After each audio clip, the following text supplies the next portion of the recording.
All right, let's get into it. Today, we are going to uncork the secrets of professional wine tasting. Seriously, we're breaking down the exact method the pros use to analyze any wine, and it's going to completely change how you think about what's in your glass. Let's dive in.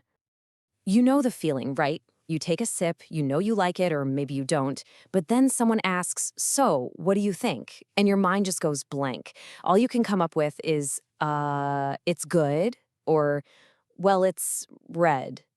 It happens to everyone, but trust me, there's a way past it. And this right here is the solution.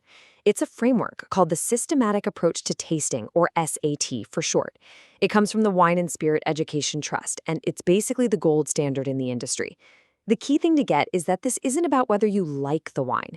It's a methodical, objective tool for decoding its story. The whole system is built around these four simple, logical steps. First, we look.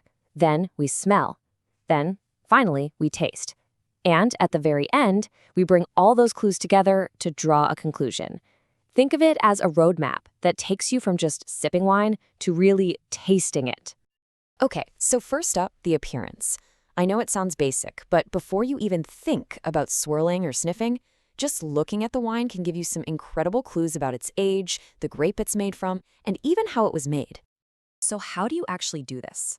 The key is to assess the color's intensity. Just tilt your glass, about a 45-degree angle is perfect, over a white background, like a napkin. For a white wine, look at that watery edge, the rim. If that clear rim is really wide, you've got a pale intensity. But if the color goes almost all the way to the edge, that's deep. And for red wines, here's a great trick. Look straight down into the glass from above. Can you see the stem through the wine? If you can, it's pale. If it's totally opaque, like you can't see through it at all, that's deep. Simple, right? All right, let's move on to step 2, the nose. This is where the wine really starts talking to you. Those aromas aren't just there to smell nice. They're distinct clues about the grape, how the wine was made, and how old it is. Now, what's so cool about this is that basically every single smell you can find in a wine fits into one of these 3 categories. You've got primary aromas, which come straight from the grape itself. Then you have secondary aromas. Think of these as the fingerprints of the winemaker. And finally, tertiary aromas, which are those complex notes that only show up after a wine has aged for a while. So let's break down primary aromas. These are usually the easiest ones to pick out. You're just thinking about the raw ingredient. You know, is it a zesty Sauvignon Blanc that screams lime and freshly cut grass, or maybe a big Cabernet Sauvignon that's packed with blackberry? These are the foundational scents coming directly from the grape. Next up, we've got those secondary aromas, and this is where you start to see the winemaker's hand at play. Ever wonder about that toasty, bready smell in a good champagne? That comes from aging on yeast. Or that creamy, buttery note in a lot of California Chardonnays. That's from a process called malolactic fermentation. And of course, the classic vanilla, smoke, or even coconut, that's the signature of oak barrels.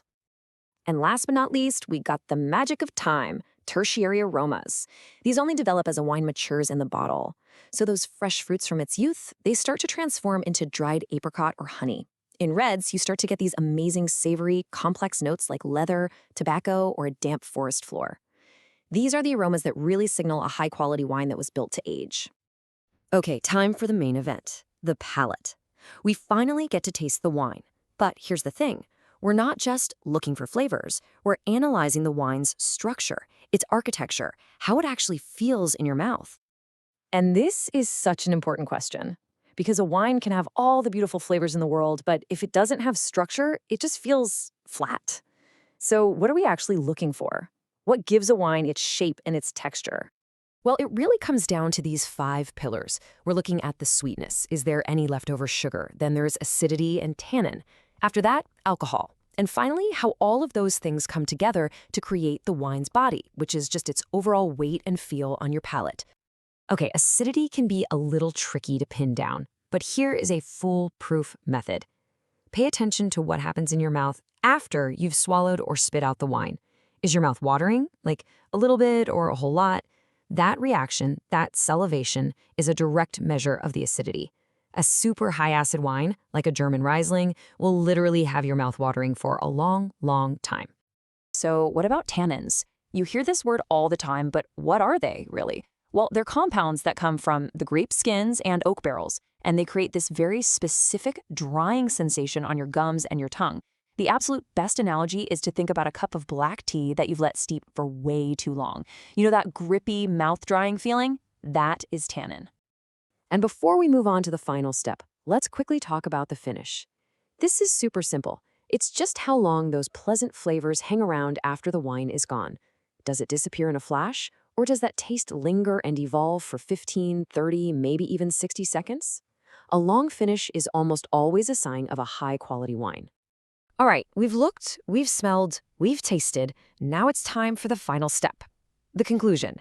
This is where we put on our detective hats, pull together all the evidence we've gathered, and make an objective call on the wine's quality. And this right here is probably the biggest mindset shift you have to make. The goal is not to say, I like it or I don't like it. The goal is to assess the wine against a set of objective criteria, totally separate from whether it happens to be your favorite style. So how do the pros do that? They use a simple, powerful acronym, BLIC, BLIC. It stands for balance, length, intensity, and complexity. These are the 4 pillars we use to judge a wine's quality. A truly great wine is going to knock it out of the park on all 4. So let's talk about B for balance. The best way to think about it is like a set of scales. On one side, you have the rich, weighty components like fruit and sugar.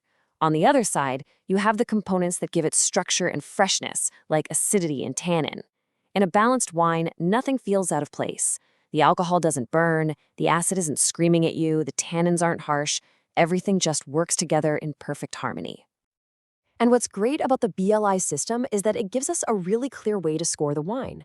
You can see here an outstanding wine. It checks all 4 boxes. It's balanced, has a long finish, intense flavors, and it's complex. A good wine, on the other hand, might just hit 2 of those. A perfect example is a classic New Zealand Sauvignon Blanc. It's often really well balanced and has super intense aromas, right? But it might have a shorter finish and not be very complex. That makes it a good quality wine, which is awesome. Not every wine needs to be outstanding. And there you have it. From appearance all the way to conclusion, you now have the professional's complete toolkit.